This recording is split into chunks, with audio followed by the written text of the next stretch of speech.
Hi friends, on another topic which is very important and which is affecting every one of us is concerning family records and family documents.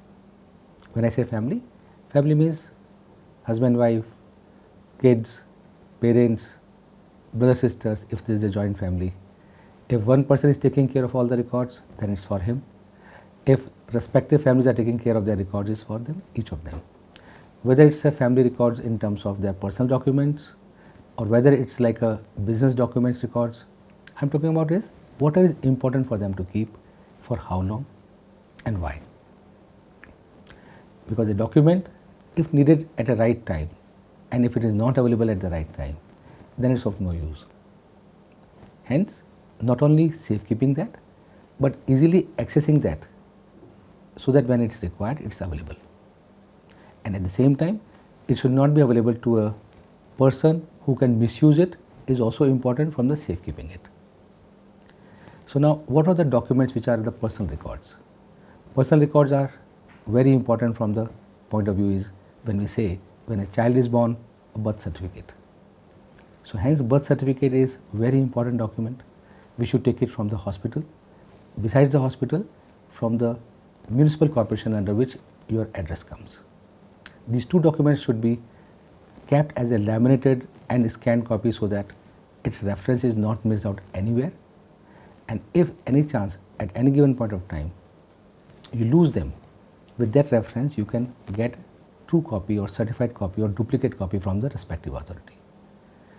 Then we say that when we do the education, then any document which is having a date of birth or your pass certificate are important. From that angle, I'll say 10th certificate, 12th certificate which used to be earlier as a senior secondary education, their mark sheets, their passing exam, all those things are to be kept very safely.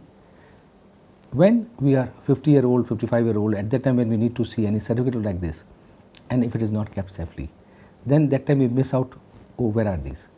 It may be required, it may not be required, but then safekeeping of such certificate cannot be regenerated again. After the school, then becomes a college.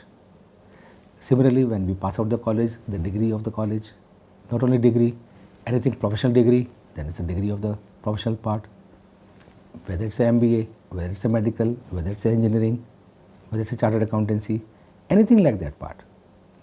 Again, we should try to laminate them and we should try to keep a digital copy for safekeeping.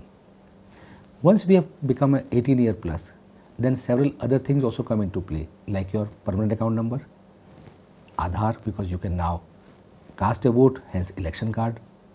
These three things becomes important. Besides that, your driving license, because now you are allowed to drive and you can apply for driving license. While you were the minor, you could have your PAN number, you could have your Aadhaar card, you could have your passport.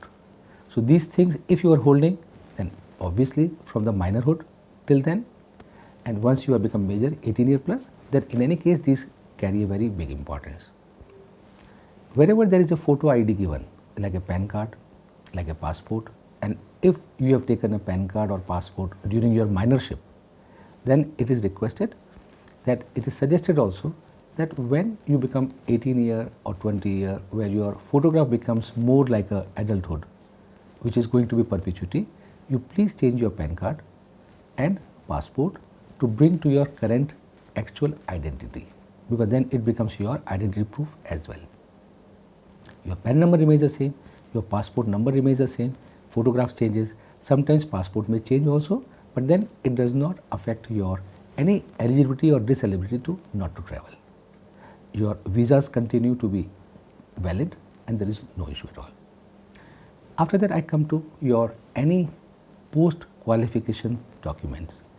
You have gone to the employment, then your employment contract, employment letter, your salary certificates every year, your tax certificates every year, your tax return copy every year, whatever you file, you should safekeep. Your bank statements you should safekeep because your tax return is a byproduct of your bank statements. Hence, bank statements should be kept for at least 10 years because tax compliances requires to keep document of last 10 years in case of any investigation. Only in some cases where the investment can go up to 6 years, they ask for 6 years, but for a safe side, you can keep up to 10 years for all your bank accounts. You can keep them digital, that's no problem, because later on getting the bank statement from the bank account for such a large period will be not so easy. It will require a lot of time consumption for yourself, besides inconvenience. You might have shifted to new station, new place, hence going back to the old station to get the bank statement will not be convenient for you. If you are on a rent agreement, if you are staying in a rented place, please keep your rent agreement safe. Please keep all your payments of electricity bill and water bill safe, so that there is no unnecessary demand later on from the respective authorities for any undue payments. This is a habit and discipline rather than anything.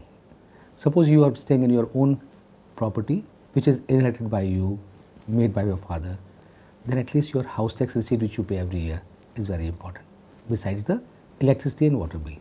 Similarly, for all your investments, you should keep the documents handy, whether it's a mutual fund, then mutual fund statement, if it's an insurance, then insurance policies in original and a scanned copy kept along with the digital. And if you are owning some property, then property title deed is represented by sale deeds, its house tax, society registration certificate, historical document of the property from the chain from the original buyer till you are now is to be kept very handy and safely. Normally properties are kept for a very long time, hence those documents are meant for you to keep on the long term. You should keep them away from any humidity, keep them away from any probable destruction of the property documents, which will again put you into trouble to refabricate them through the legal process. If you have changed your name by legal process, then you should keep the documents in the old name also and in the new name also, whether it's a PAN card, whether it's a passport, whether it's a driving license, or anything, and the advertisement which you release for change of name. These are very normal things but important for us to know. Now we come to that you are not an employment person, but you are doing your business. If you are doing a business by whatever entity called, whether it's a proprietorship, partnership, private limited company, LLP, trust, society, every entity sometimes need to be audited, sometimes doesn't need to be audited. Once the audit is complete, that goes for verification by the auditor that everything is fine and everything is correct. That verification does not absolve you not to keep the records for the future years.